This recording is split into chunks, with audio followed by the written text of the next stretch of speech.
ఇండియాకి 1947లో స్వతంత్రం వస్తే, హైదరాబాద్‌కి మాత్రం 1948లో స్వాతంత్రం వచ్చింది. ఇంకా కరెక్ట్‌గా చెప్పాలంటే 13 నెలల పాటు సెప్టెంబర్‌లో వచ్చింది హైదరాబాద్‌కి స్వాతంత్రం. ఆ సంవత్సర కాలంలో రజాకర్ల పాలనలోనే ఎక్కువ కష్టపడ్డారు మన భారతీయులు. మనకి పుస్తకాల్లో గాని, చరిత్రలో గాని ఎప్పుడూ గూడా ఒక మారణకాండ అంటే జలియన్‌వాలా బాగ్ మాత్రమే గుర్తొస్తుంది. పదుల సంఖ్యలో బ్రిటిషర్లు, వందల మంది పంజాబీ సిక్కులను హతమార్చిన ఆ సంఘటన గురించి మనం ఎప్పుడూ మాట్లాడుకుంటూ వస్తాం గానీ, అంతకంటే దారుణమైన సంఘటన మన హైదరాబాద్‌కి అత్యంత చేరువలో ఉన్న వరంగల్ దగ్గరలోని బైరానపల్లిలో జరిగింది. దాదాపు 1200 మంది రజాకర్లు ఎగ్జాక్ట్‌లీ 1200 మంది రజాకర్లు కేవలం 119 మంది మాత్రమే ఉండే బైరానపల్లి అనే గ్రామం మీద అత్యంత దారుణంగా, అత్యంత హేయంగా, అత్యంత క్రూరంగా దాడి చేశారు. ఆ బైరానపల్లి దారుణకాండని, మారణకాండని పూర్తి స్థాయిలో ఇప్పటిదాకా ఎవరో ఒక సినిమాగా అయితే తీయలేదు. సో, అలాగే ఈ డిసెంబర్ 25థ్ వస్తున్న సినిమా 'ఛాంపియన్'. శ్రీకాంత్ కుమారుడు రోషన్, మలయాళ హీరోయిన్ అనస్వర రాజన్ హీరోయిన్‌గా నటిస్తున్న ఈ సినిమాకి ప్రదీప్ అద్వైతం దర్శకుడు.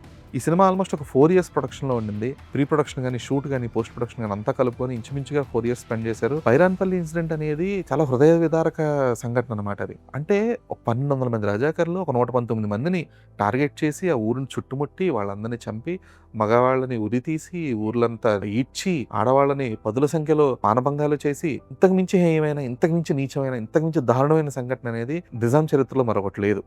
సో, అలాంటి ఇన్సిడెంట్ బేస్ చేసుకొని సినిమా తీయడం అనేది షుడ్ బి అప్రిషియబుల్ ఫస్ట్. ఎందుకంటే ఇది అందరూ తెలుసుకోవాల్సిన కథ. దట్ టు ప్రెజెంట్ జనరేషన్ తెలుసుకోవాల్సిన కథ. బైరానపల్లి ఘటన అనేది ఇది కేవలం రజాకర్ల దారుణానికి మాత్రమే కాదు. బైరానపల్లి గ్రామస్తుల యొక్క ఆత్మస్థైర్యానికి కూడా నిదర్శనంగా ఉంటుంది. కేవలం 120 మంది నుంచి 130 మంది దాకా ఉండే ఒక గ్రామ ప్రజలు రజాకర్లను ఎదిరించి ట్యాక్స్‌లు కట్టేది లేదని చెప్పేసి బలంగా నిశ్చయించుకొని, ఆ ఊర్లోకి రజాకర్లు ప్రవేశించకుండా, లేదంటే ఆ ఊరి మీద ఎవరు దాడి చేయకుండా చుట్టూ స్థావరాలు నిర్మించుకొని, వెపన్స్ కలెక్ట్ చేసుకొని, ఒక నెల రోజుల పాటు రజాకర్లని చాలా గట్టిగా ఎదుర్కొన్నారు. ఇదంతా ఏదో కోపంతో చేసిన పని కాదు.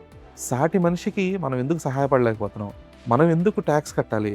భారతదేశం మొత్తం స్వాతంత్రాన్ని ఆస్వాదిస్తున్నప్పుడు నిజాం ప్రజలు మాత్రం ఎందుకు ఆస్వాదించలేకపోతున్నారు? ఎందుకని ఇంకా రజాకర్లు చెప్పు చేతుల్లో నలగాల్సి వస్తుంది? ఎందుకని వాళ్ళకి ట్యాక్స్ కట్టాల్సి వస్తుంది? అసలు వాళ్ళు ఎందుకని మనం తొలగాలి? అలాంటి ఒక ఆలోచన నుంచి పుట్టిన ఒక యుద్ధం ఇది. బైరానపల్లి ఘటన అనేది కేవలం 119 మంది చనిపోయినందుకు గుర్తుపెట్టుకోవాల్సిన విషయం కాదు. 1200 మంది రజాకర్లని కేవలం 119 మంది మాత్రమే ఎదిరించిన ఘటనగా గుర్తుపెట్టుకోవాలి. సో, ఇప్పుడు 'ఛాంపియన్' అనే సినిమాలో రోషన్ ఒక్కడే హీరో కాదు, లేదంటే అనస్వర ఒక్కతే హీరోయిన్ కాదు. ఈ 119 మంది ఎవరైతే ఈ 1200 మంది రజాకర్లని ఎదిరించి పోరాడారో వాళ్ళందరూ కూడా ఛాంపియన్‌లే. ఇలాంటి ఒక ఇన్‌స్పైరింగ్ స్టోరీని, అలాగే ఒక హృద్యమైన కథని తెర మీదకి తీసుకురావడం అనేది మామూలు విషయం కాదు. దట్ టూ ప్రొడక్షన్ విషయంలో ఎక్కడ వెనకాడకుండా ఆల్మోస్ట్ ఒక 40 క్రోర్స్ స్పెండ్ చేశారు Vyjayanthi movies and Swapna cinema 'champion' అనే సినిమా మీద. అండ్ డిసెంబర్ 25థ్ సినిమా రిలీజ్ అవుతుంది. Hopefully this should work. ఎందుకంటే ఇలాంటి కథలు ప్రెజెంట్ జనరేషన్‌కి తెలియాలి. భావితరాలకు బైరాన్పల్లి యొక్క ఆత్మస్థైర్యం గురించి తెలియాలి. సో, ఇలాంటి కథలు ఇంకా రావాలి. This is Dheeraj signing off.